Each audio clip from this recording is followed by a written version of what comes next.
Thank you everyone for coming. Today, the Council on Residency Placement for AACOM will be presenting our webinar on expert insights for new COM residency advisors, including valuable advice and tips from people who work in advising across the country. Thank you so much.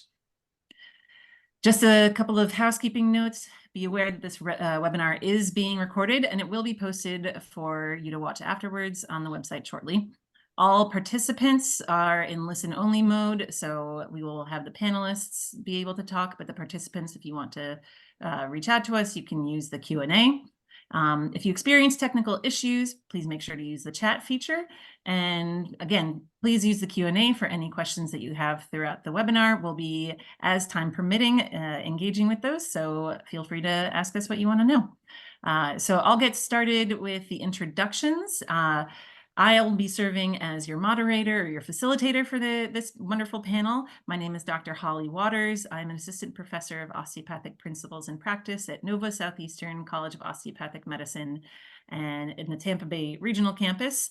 And I enjoy getting to help with advising all of our students for residency matching each year. And I will allow my colleagues to introduce themselves. So we'll start with Noemi. Yes, good morning to everyone from California. Noemi Barriga Daftoni. I'm the career counselor and residency match manager at CHSU College of Osteopathic Medicine. My role here, as you can see, is counseling students on this career in medicine and match. I also serve as co-chair of our graduate medical education here. Thank you. All right, and next I'll have Angie introduce yourself. Hi, I'm Angie Clemmer. I'm at Kansas City University in the Residency Placement department. We work with multiple departments to advise third and fourth years, along with we're working into first and second years for advising along that path.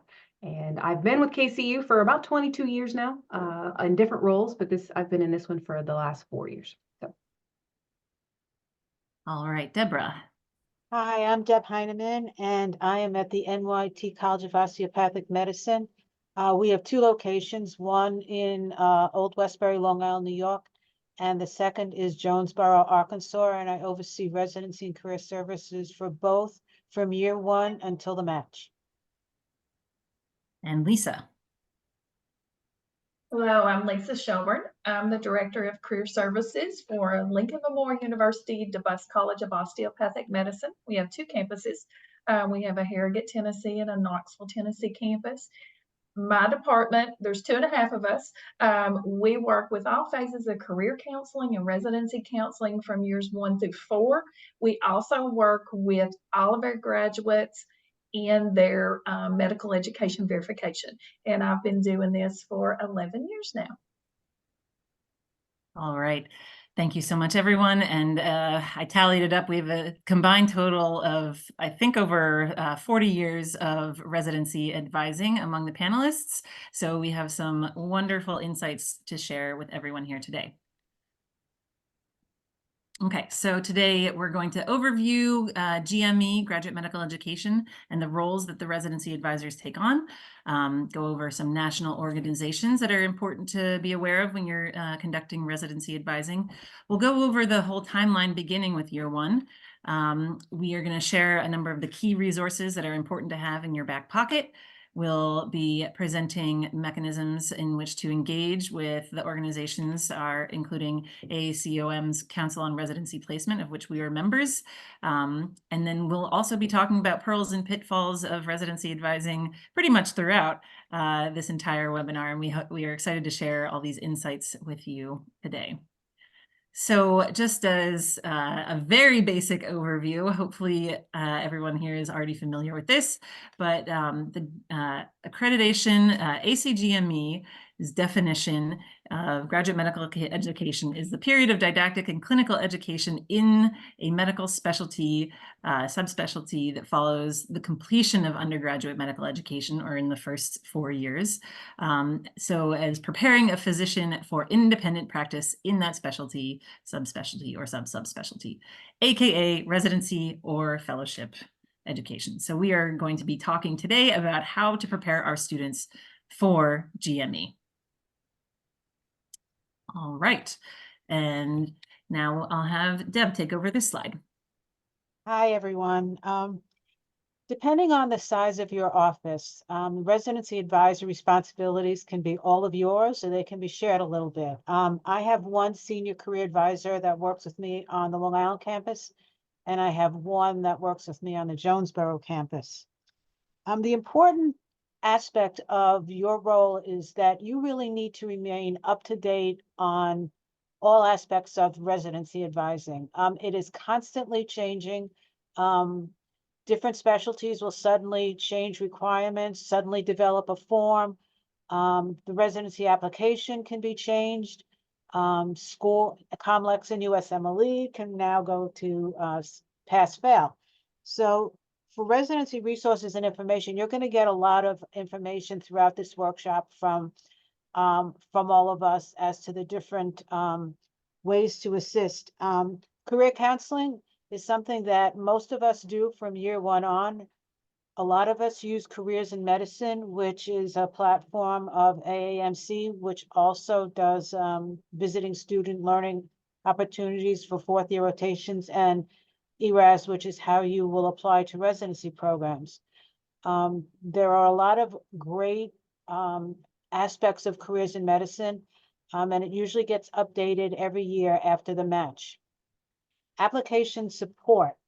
The application is one of the key aspects of the residency process. And as of this year, it changed from the traditional application where we only have 10 experiences that the students can share. So a lot of times when you're working with students, you're going to end up working with them and providing support on what you see as the best experiences for them based on the specialties they're applying to.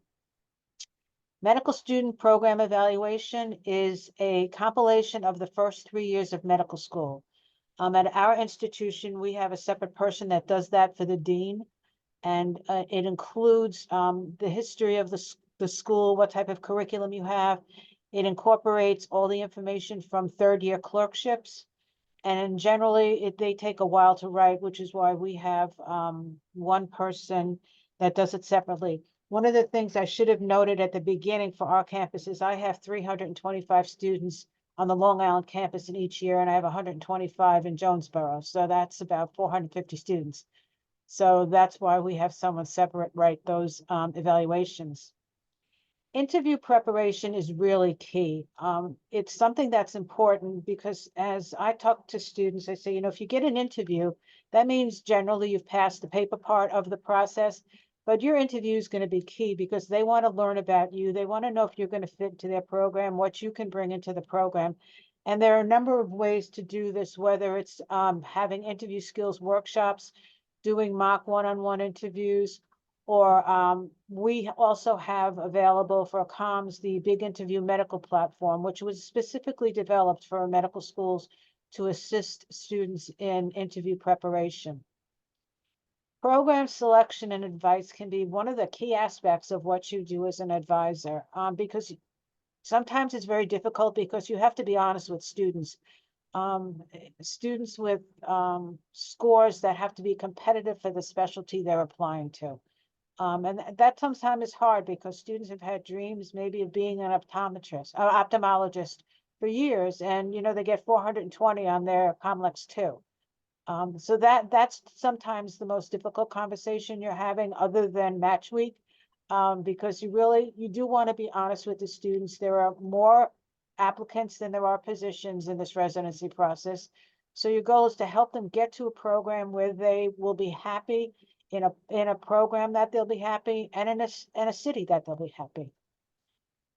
Well-being resources, this is key, and it's become a focus of a lot of programs when they do presentations, meet and greets for their programs. A lot of them have very interesting wellness resources, programs that they do with their residents to make sure that they maintain a balanced life, because as we all know, being a physician is a very stressful position. And sometimes it can become overwhelming. So you want to make sure that you take care of your residents as well as we take care of our medical students on campus. Networking and mentorship, this is really key, and I've seen it work a lot. I have a resident mentor program so that if I have students that are interested in a specific specialty or a specific hospital, I can connect them with the residents at that. You can also get mentors from a number of the professional organizations that you'll see listed later on in this presentation. And they have specific mentor programs. Like I know orthopedic surgery has a mentor program, which you actually can have your students connect with a practicing physician and learn more about the field, but help guide them through the process. And finally, faculty on your campus. I know that most campuses have faculty that were either program directors or no program directors, and those are key aspects of networking and mentorship. And finally, assist with struggling students. I think we all will be working with students who may have not passed COMLEX 1 or 2 the first time. So it's important, once again, to have those realistic conversations with them, connect them with a academic specialist in clinical education to make sure that they're doing their practice exams correctly, that they're studying in a way that will best benefit them, and ultimately help them succeed in medical school. All right, thank you, Deb. Next, we have Noemi. We'll start talking about these resources for years 1, 2, 3, and 4. Yes, thank you. Yes, so one of the things that is really important for you to start perhaps drafting for yourself, and of course for the process of of counseling your students rather, is really having some kind of along with what Deborah mentioned, with those resources, having a type of curriculum, let's say, where you start with the first year, again, reminding yourself that you are going to provide this careers in medicine tool to your students, and also you will possibly give them an orientation of how to utilize the tool. So when you present a tool or some type of uh, thing that they should be working on in that particular month, starting with the first year as they're getting their feet wet, to starting to think about assembling the residency application and how they can become competitive for particular specialties that they're thinking about. Again, CIM tool is the first thing that us advisors provide to our students. I tend to give a workshop maybe at the end of the first semester. That's part of my curriculum starting the first year.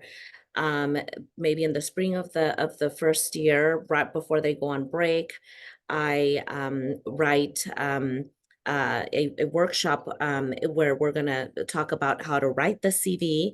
A lot of our students don't have a CV yet.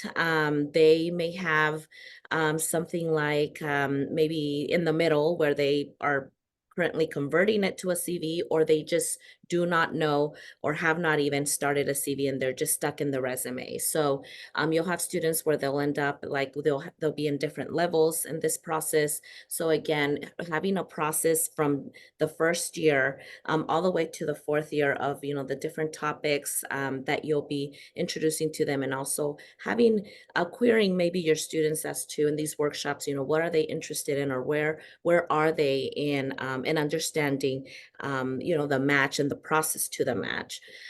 So in the second year, I typically like to introduce what we have a topic on communication skills to successfully market yourself. This is more of a writing the CV part 2. So the writing the CV just kind of tells them, okay, this is how you convert your resume to a CV, or if you have a CV, this is how you can maybe rearrange your experiences. They'll have a lot of questions for you, so that again, that's part of that a query that you'll be taking down information as to where are your students, or where is this particular class at, and then you can of course tailor your talks according to that. So once in the second year, we continue to start talking about more about the CV in depth. What type of information are they putting in there? So now we're getting more into the quality of the content. In this section, I typically introduce 5 currencies of influence without authority. So in these descriptions to the events, we dive into, okay, sometimes it happens one-on-one or within the workshop. We dive into, okay, what type of skills or abilities did you flourish in this particular experience? And we give it, we call it something without exaggerating, but we call it either you collaborated or you educated, empowering words, giving them empowering words to really stand out in their CV. And this is one of the main questions that I get from students, is how do I stand out like really early on in the first year? So this is one way to begin, is really in the CV, naming your abilities and not just having helped or I worked, which tends to be very common, very popular when they're in that phase of converting the resume to the CV. So that's kind of where I start. Here at CHSU College of Osteopathic Medicine, we really dive into, okay, what do you have right now, starting and coming in medical school, as you know, the things that you've done in undergrad, even those experiences where they've worked in a lab, but not necessarily really had a project done, completed, or published, but how can we give it credit to that work that you did, because it is important. You were exposed, so perhaps a new ability flourish from there. Okay, not necessarily were innate skills that were they practiced on and now they're good at, but what else that they did not know. They were very good at perhaps collecting data or speaking and connecting with folks as they were participating in such survey. So that's really my first and second year. Here, I really want to get to know them. So that way also it gives me headway when they come and see me and set up these sessions one-on-one. I kind of start I like to call it like a long interview session for years, because I tell them I will be asking about your CV, and when you come see me, I want to see that CV and ask you questions about it, so you can start thinking of how you're going to defend that. Like Deborah said, when it comes to the interview, which is so prime and important to really get you that job. So I just call it's really a big interview from day one when you start seeing your counselors.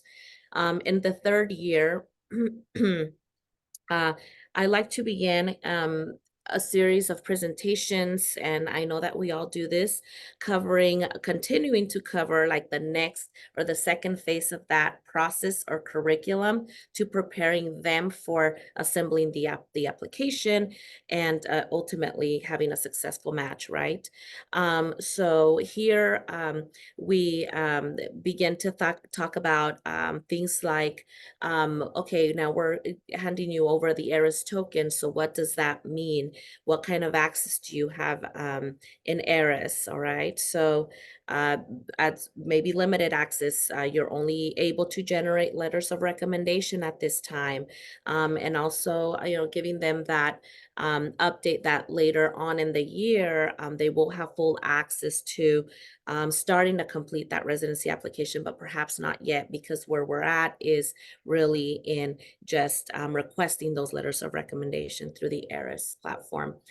We speak about noteworthy characteristics on the MSPE, and so what this does is just gives them headway to start thinking about, okay, right, we already completed that CV and it's so neatly and beautifully done now. So now you can even read it thoroughly and understand, all the great experience that you had. And again, it's preparing them for that interview, for that defense. So all of this is really, really building on them getting really prepared for that phase where they're going to be ready.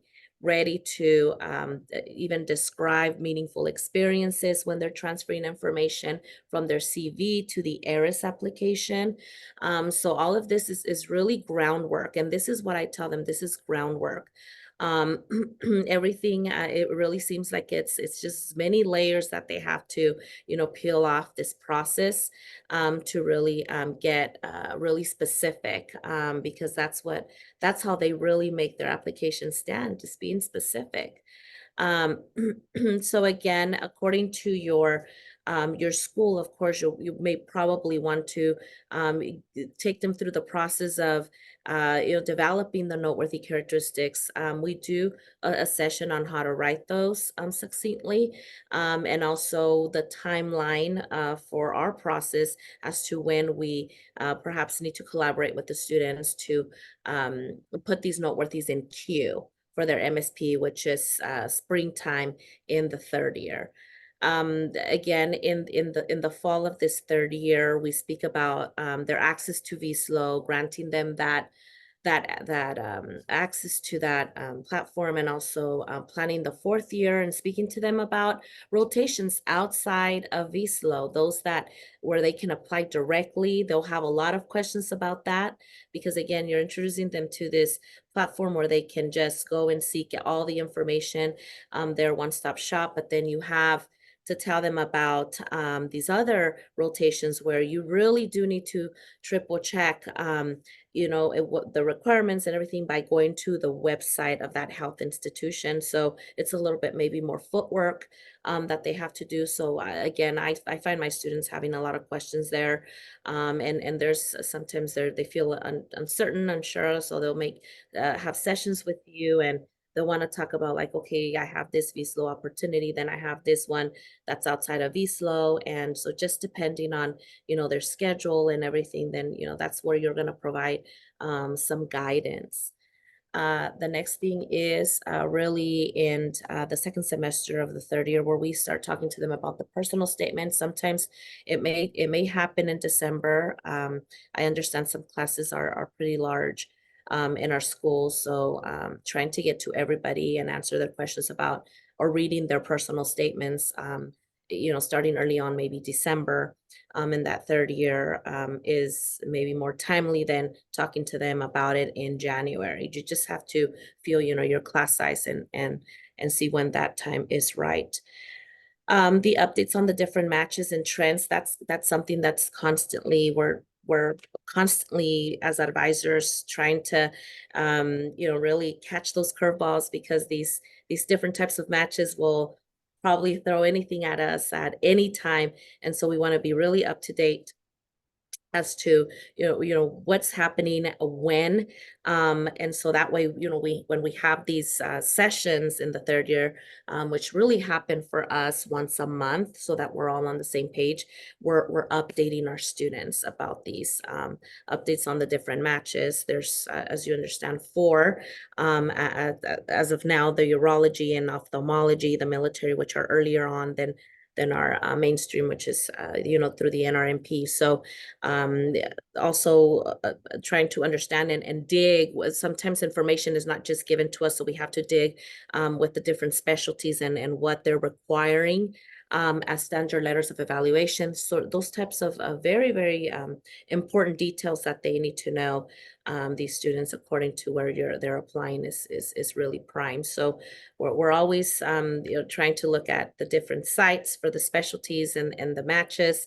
to see what's new, and also among us always being on up to date with our advisor meetings and everything, so that we can share what we're finding out through other avenues. In the fourth year, of course, mock interviews, apart from introducing the residency interview tools, just as Deborah mentioned, we are always here for students who really want that feedback right away and want to practice with a live person. We're more than welcome to do that. So that's really important for our school. And it also gives you an idea of where that student is. Just being as close as connected to your students as they're entering this fourth year, I think it's really important. So if they're perhaps under that 80% chance of matching, and you can maybe help them and guide them during that 4th year to maybe attain more interviews with different guides that you may have. So just we try to be really close to our students in the 4th year, and one of the things that we really appreciate is when they come to us for these mock interviews, and we get to learn more about them, and we get to highlight the points that they can also speak more about or showcase during the residency interview. So after the match, we make sure that we discuss a little bit about transitioning to GME, and that is with some of our faculty advisors. We have them join in this presentation. And so we'll discuss, different pointers as to, again, reiterating, hey, you want to be on time, you want to be timely, you want to be helpful, and you want to be really flexible and show that you are there to learn, on top of maybe other pointers that some of our faculty may have with contracts. Not that they can negotiate the contract, but of course maybe letting them know, hey, if this particular thing about maybe getting reimbursed for moving expenses is not on there, maybe you may want to just ask and see if they offer something like that if you don't see it on the contract. So just different things that are standard. So that's really a summary of how we do. All right. Thank you so much, Noemi. Thank you. All right. So, Angie, if you could cover this student transition to residency timeline. It's a bit more of a pictorial version of what Noemi discussed. So it covers some of the same things, but maybe you can also take this opportunity to answer one of our questions that was submitted as to how to be proactive when advising students to pick the right specialty and identifying residency program options. Absolutely. Yeah, as she mentioned, this is a visual version of what Noemi has mentioned. It's also somewhat specific to our institution. You may have a different timeline depending on the size of your staff or what other departments you have. Because like I said, we work with multiple divisions, Clin Ed, Student Affairs, Career Counseling, all those other places are outside of us. But we all work together. And then we also have 430 to 450 students every year in the match. So, and there's 2 of us, so we have to divide and conquer as best we can. On here, as you follow through, to answer the question, really, we have found that it is easiest to start catching them in 1st year.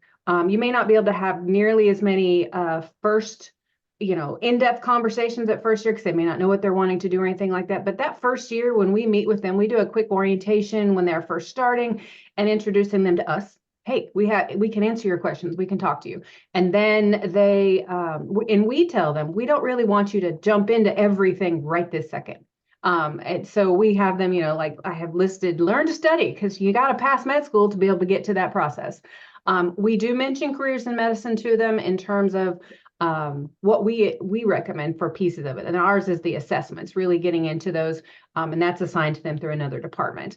And then we tell them after December, and you've been here about 6 months, let's jump in. Okay, now you get involved, get those leadership, get some research, do all of those pieces to start adding to your CV and options to make you more competitive for later. And then if you want a one-on-one with Katie or I, reach out, and we're happy to chat with you and talk about the specialty you might be interested in and what you can do to become more competitive for those specialties. We've started seeing more and more of that as we've really started jumping backwards into the year. So it's really great to get to them early, especially if they want really competitive specialties. And then as we transition into their 2nd year, similar things, keep studying, you got to pass. And then we really advocate to them, because we do a mini orientation with them as well, to how to start doing their specialty explorations and the different things they can use to maybe help them do that. We are getting ready to introduce their CV building and having us review in their 2nd year. We are traditionally done at 3rd year, but we're finding now it'll be more helpful for the students to move into their 2nd year to start that process. And we also meet with them in February to start talking about board prep and really why everybody should know it's important, but what strategies, and kind of we give them a lot of numbers. We pull down all of the match data for specialties for our students, how they did compared to the national averages, quartiles, and things like that may go to kind of give them an idea. If I'm in the 4th quartile, is orthopedics going to fit me? Am I able to achieve these pieces? And really talk through a lot of those data points with them, so that it's not just Well, in my opinion, no, here's the data. This is, you know, really giving them those truthful right from the start. We don't sugarcoat it. We'll tell you the truth. We'll help you, but this is what it takes to achieve that. We also start talking to them in their second year about letters of recommendation shortly before they go out so that they know somewhat of the concept prior to hitting into third year when they're getting, when they start asking for those. And then we also offer a fourth year panel that's actually conducted after the match. It's those who've successfully matched into specialties, and we offer this to second and third years. They can come in and listen and say, oh, okay, here's a student who successfully matched, and then they can have breakout rooms and talk to those students and, you know, kind of give an idea of what worked for them that year, with the caveat that it may be a little different with all the changes by the time they get there. But it's a great introduction for them as well to hear from their upperclassmen, because they do value their opinions as well. Then we move into third year, where at our institution, this is where things really start to gear up. They get into clinicals. So we give a fall orientation to the class. And previously it was really large and it took almost 2 hours. So this year we're going to split it up, but we break it up into the, hey, hello, this is really start having to do some of the basics, more specialty exploration and that sort of thing. And then later in the year, we start working with them on CV updating. We'll do more reviews and we'll start pushing that at them. Audition prep. This is where we want them to start thinking about that, really looking into what specialty did I want? Okay, well, since you have to decide your auditions and start applying before you may have made that final decision, talk to us and we'll help you decide, okay, if I'm thinking OB versus family med. Well, if we're preparing for OB, which is more competitive, you'll be great in FM. So we kind of give those conversations on what they might need. And then in January, we give another workshop to them for personal statement writing.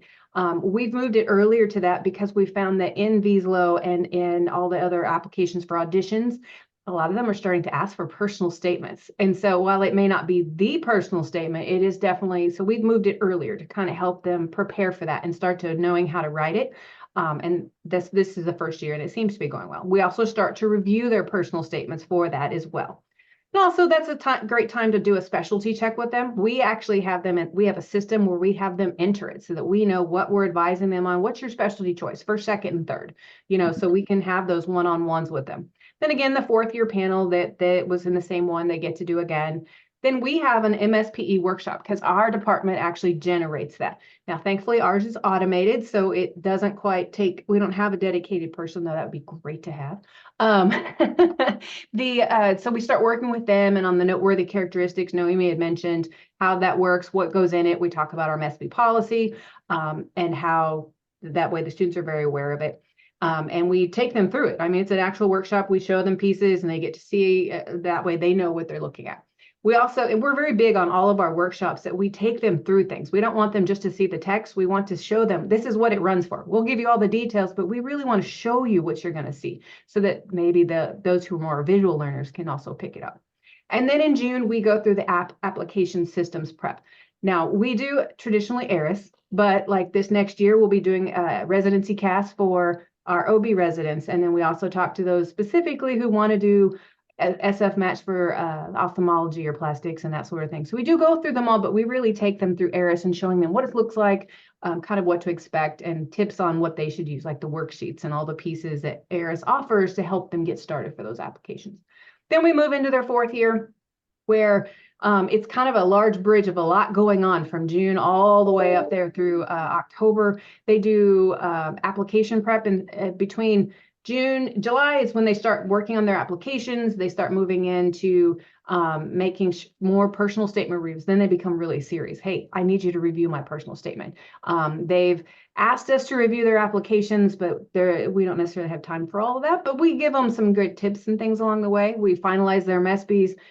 We start working on all of those. We also do some interview prep before we have an interview panel that we bring in we have some PDs within our programs that'll come and talk to them and to give them some tips on what they say are good or things to do during an interview. And the students get to ask a lot of questions and really get those pieces. We also have big medical interview, which we highly push to the students we use the AI component to help them have a little more one-on-one. And we're working to create a more robust mock interview with them as well. It's just, we're getting there. And then we do, as that goes through the year, we also have them in our system track their interviews so that we can actively see, are you at the published 80% likelihood of matching? You know, if you're in family med, do you have those 4 interviews that's currently published? Do you have, you know, and do those sorts of things and keeping up with them. Okay, what are you doing? Maybe in giving them tips one-on-one, very intentionally. Okay, looks like you're behind. What can we do to help you? This is the things we suggest. And then in February, as we're getting closer, we have another meeting with all the class that talks about rank order, how to use it, what to do, what match looks like, what SOAP looks like. And in that same time, those that we have identified through our system that we think might be at risk for SOAPing, we have an intentional one-on-one with each one of those students to talk about, okay, here was the general, but for you specifically, let's talk through your strategy, what you might need to do to help you prepare for that process. Hopefully they don't need it, but we want to make sure they're prepared. And this year we saw really helpful in lowering the stress level if you can get involved with those students, the closer they get. Then there's match week and SOAP, and you hope you've prepared everybody as best you can. And hopefully everybody gets 100%. And then moving on, there's other things. They graduate and we have that 4th year panel, but again, that's after match and they do all of that. But this, like I said, you will find that your institution may have its own timeline, but this follows that general rule of when you'll kind of touch everybody. And it's a great way to look at it. And then, like I said, again, first year is the great way to get to them, but I wouldn't start any later than 2nd year just because by then you can't really impact their competitiveness if you haven't chatted with them if you wait till 3rd year. Thank you so much, Angie. We have a question from a participant. Just real quick, for anyone who leads these sessions, Noemi, Angie, Deb, and Lisa, you can weigh in if you want. Do you make these sessions mandatory for your students? How do you get them to buy in? We make every one of the class ones meetings required. So the rank orders required, CV buildings required, the orientations are required. There are a lot. We have a whole list and we publicize it every meeting that's required for them. So that board prep one is required. Almost everything we do is required. We don't have the staff yet to make personal reviews and CVs required for every single student because there's not enough of us, but we're really getting in there. And then we do make, like, if they're an at-risk student, those are also, we required. And now those, and they're a little more one-on-one that way, and as well as the one-on-ones, we try to encourage the students, but we can't make it required for all 450 in a class. So. Yeah, as for us, pretty similar to Angie, the 3rd year is pretty required. We have them come back to a debrief day from their rotation, from their block. And that's where we have this workshop because that's when we're going to have the most audience.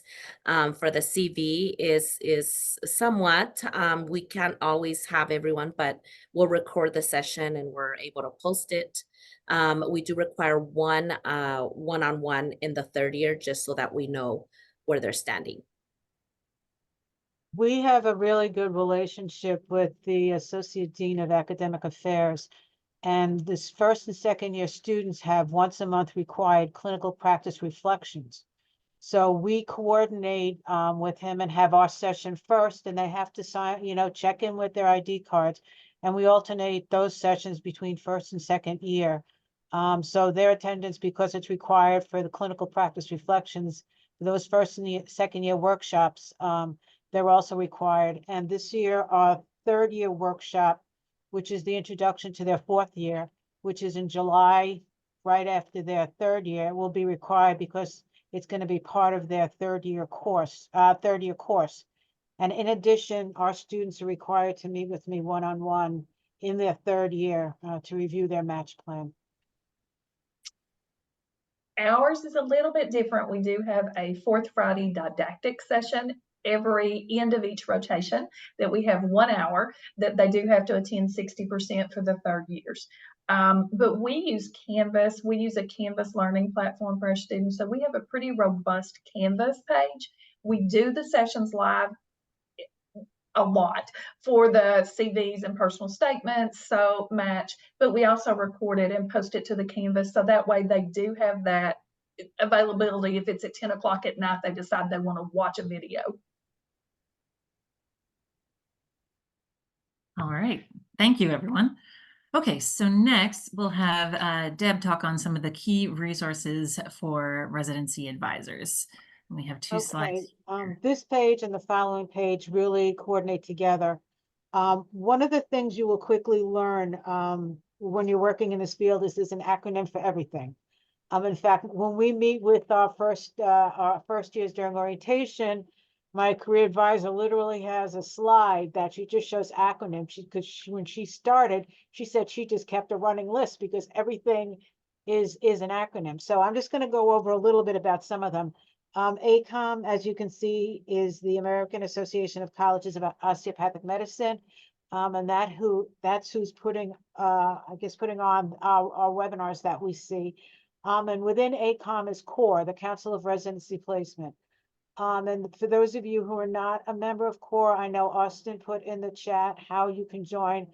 I joined later than most everybody else because I wasn't aware of it at the time. And I must tell you, I have learned so much in the 2 years I've been part of it, because there are monthly meetings, but there's also a monthly open forum that you get to discuss maybe any concerns you have. And you hear from other medical schools how maybe they address those concerns that you have.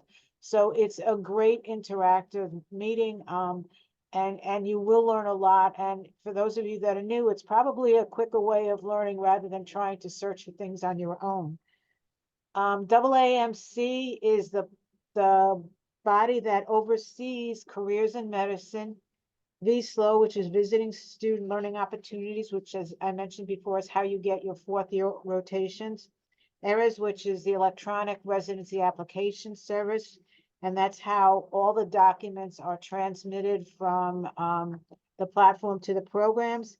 And it's also Residency Explorer, which is a great additional tool that you can share with your students that talks a little bit about, you can do a search and put in, how many volunteer experiences, what your scores are, and they'll give a list of programs and your ability to match into them. And you can sort that by state, you can sort it by any other aspect that's in that system. But one of the ones that's used the most by our students is the category percentage of DOs who graduated. Because, if there are no DOs in a specific medical school, what are your chances? How competitive are you? So that's one of the categories that a lot of our students use it for. The match, which is NRMP, the National Resident Matching Program. This is where the students will do their rank order lists, and it matches applicants not only into residency, but subsequently fellowships.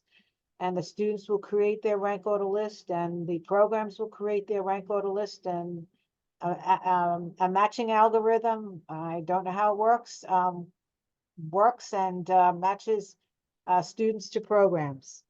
There are 3 other matching websites just to let you know about. One is the San Francisco Match, which does ophthalmology. So anyone interested in ophthalmology would go through the San Francisco Match.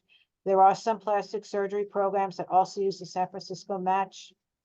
There is the urology match, but the difference with urology is that the students do apply through ERAS for their residency programs. It's just that they get the results in early March, as do students in the San Francisco Match.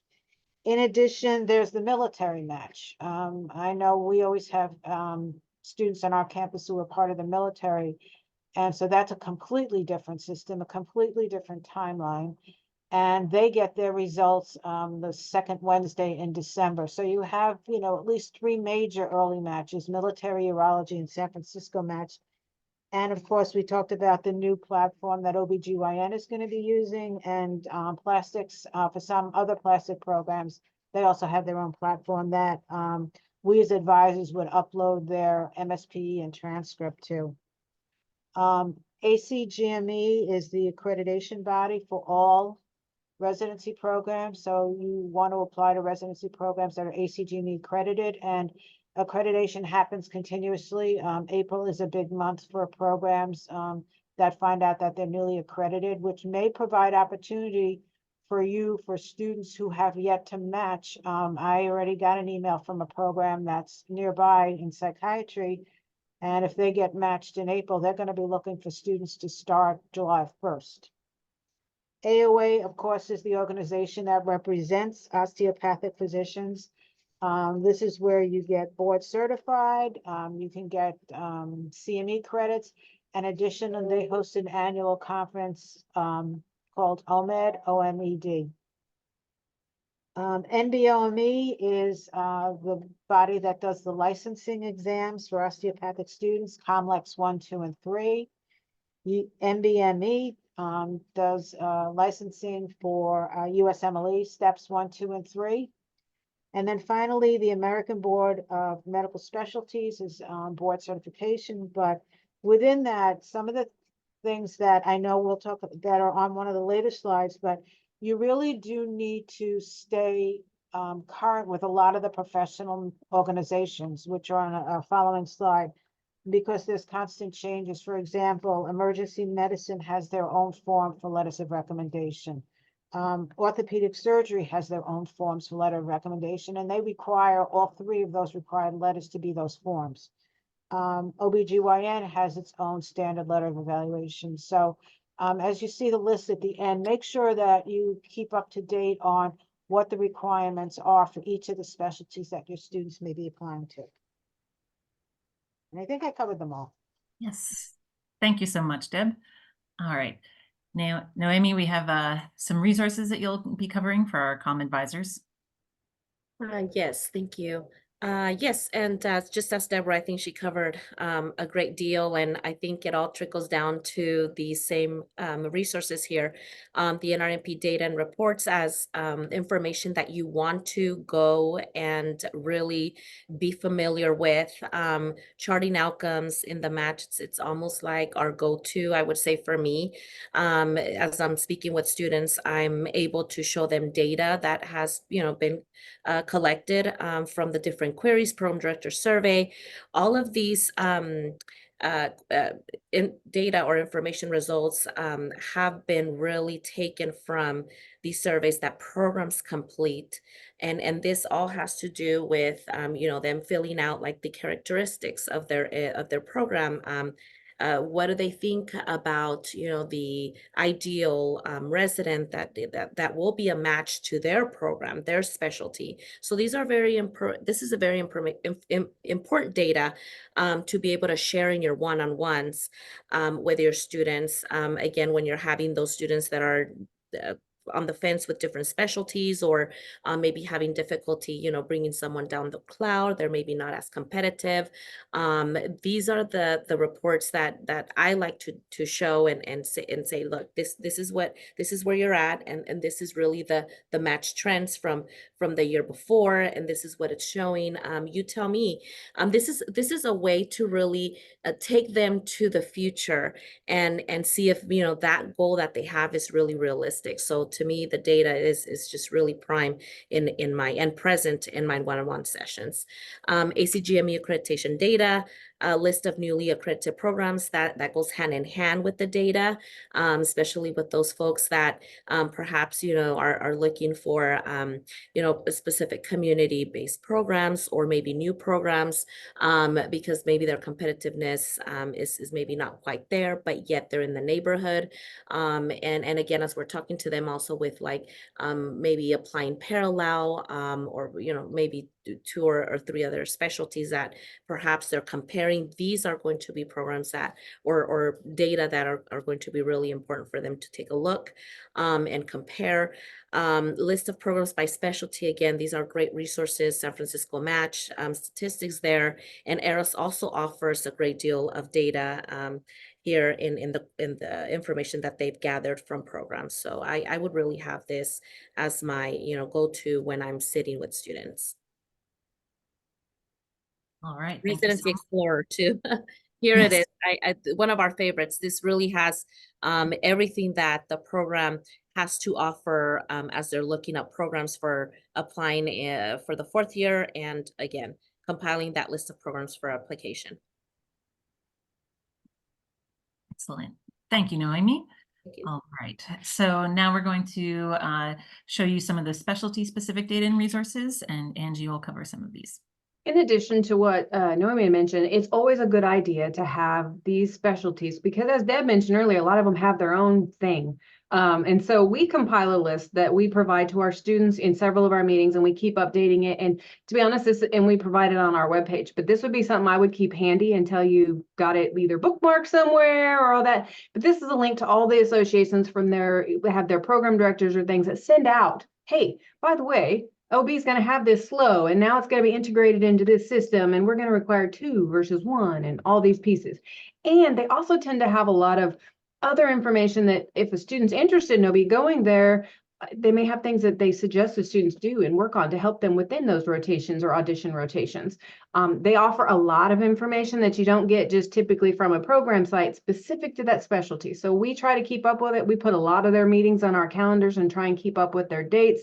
So using these is a great thing. And they also list on these links, these are all live links, or they should be when you guys get the PowerPoints. You should be able to click on it and go right out to it. Feel free to, save those. The same on the other slide. It was the same thing. All those are links that you may want to have as a favorite, just to kind of, until you're very comfortable with this is a great way to just start clicking back and forth and have it right there at your fingertips. But these are the big ones. And we hope that we use it all the time. I know I do. So use it as you can.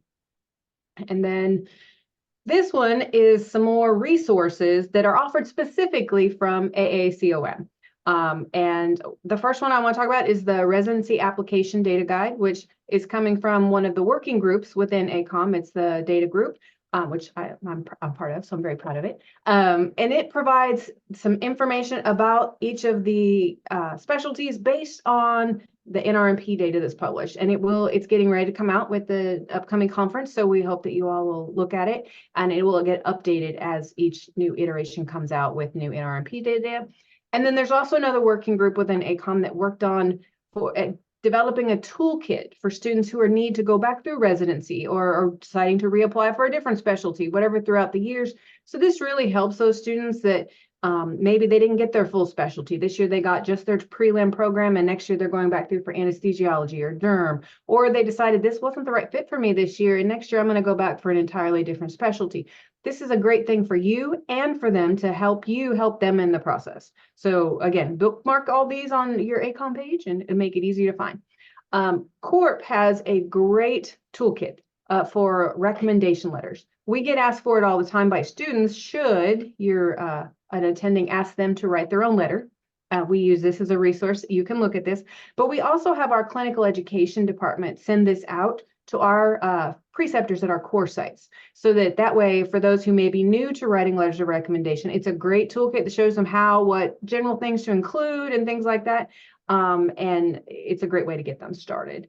Then there is the wonderful transition to residency page within AACOM that they can go there, and there's all kinds of different resources within it to help them in that transition process, from the match to different pieces you'll need as you transition from milestone or EPAs to milestones, and how, making that successful transition a little easier.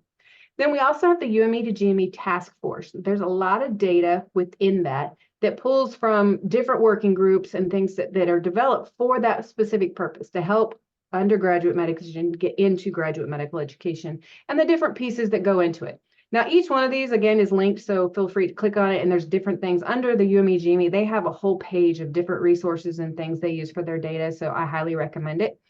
And the other one is listed as coming soon. It's a working group within AACOM that they're going to building a framework for a residency readiness for like a boot camp, to get students as they've matched. Let's get them, okay, let's really have a robust curriculum of getting them into GME successfully. Everybody sort of now at this point probably has something they use, but hopefully this one will come together in a way that will make it even stronger, and have us all have a little more uniformity and make sure everybody's ready based for those milestones. We're very excited for it to come out soon. Yeah. Thank you, Angie. All right, so now we'll have Lisa talk about some of the CORP initiatives. So CORP is the Council on Residency Placement. It was started about 2019 formally by AACOM. Prior to that, we had done some loose and fast things to get together quickly to be able to compare best practices and how do we do things? How do you do things? And that has been, it's a networking, but it has been wonderful. So I really encourage you to look at the resource for the Council on Residency Placement, consider joining. As an offshoot of that, we also have a military advisors group now. So because military advising is strategically a lot different. We just met this morning. We meet as often as needed. We have regularly scheduled meetings, but we also meet as needed. If you're interested in that, please look at the Council on Residency Placement resource they have put, and we can also network you to that group. Council on Residency Placement gives support and career development resources for all comms of osteopathic medicine. We do sponsor the pre-conference workshop on student advising, and we'll give you some information on that in just one second. I'm just going to run through this really quickly because we are running out of time and we don't want to lose you before you get a chance to either ask some questions or we complete the PowerPoint. This is a professional forum for sharing information and collaboration. One thing you can rely on is there's a lot of different schools, there's a lot of different resources, so you can kind of find your place in that and kind of piece together how you'd like to either make changes in what you're doing now as a new advisor, or if you've not had a program, you can start your program. We'll go on to the next one with this is the good part of the presentation. You can learn more about a lot of resources for the pre-conference workshop and educating leaders. And we really appreciate AACOM for giving us the opportunity each year. I think we looked back and I think 2016 is the first time we did a pre-conference workshop. We were not the Council on Residency Placement at that time, but it was a lot of the same people. And we're still doing it. It's a wonderful pre-conference. It's also very useful this year because there's a lot of changes coming on board. So they've dropped the link in the chat. So please look at that and consider coming to the pre-conference. If you need more information, any of us can help you with that too.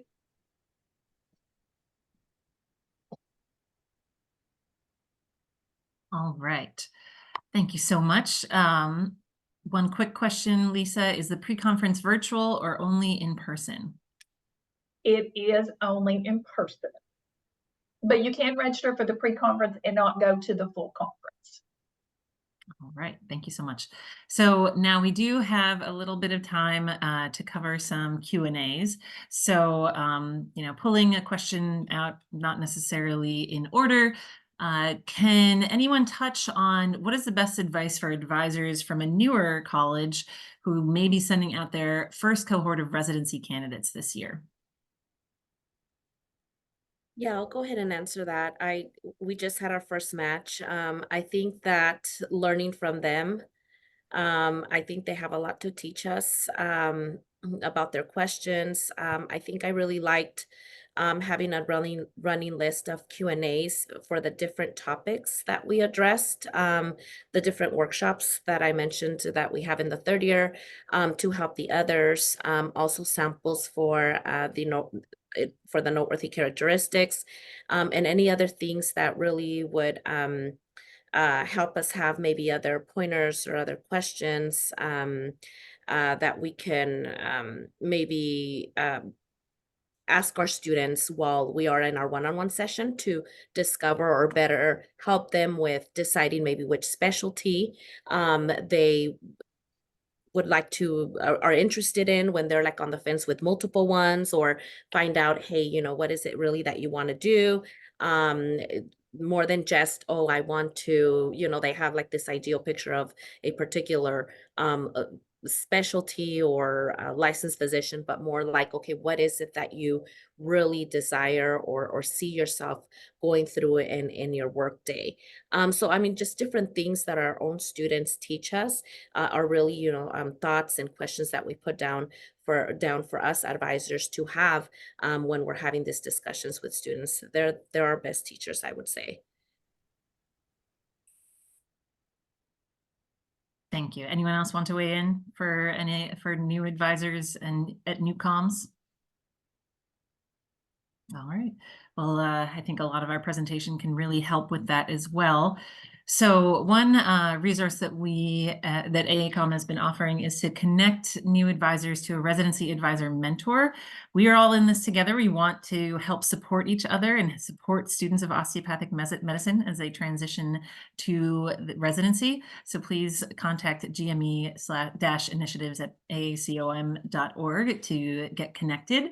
And then just maybe we have time for a little bit more.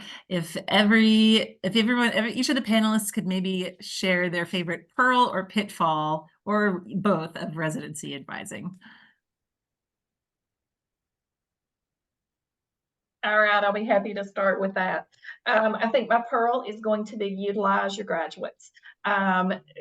Hook your wagon to the Alumni Affairs Office, Alumni Services, whatever department services your graduates. Not only with residency advising, but helping with all phases, taking students on rotations, helping students with their information, residency application, all of that. That's my biggest pearl.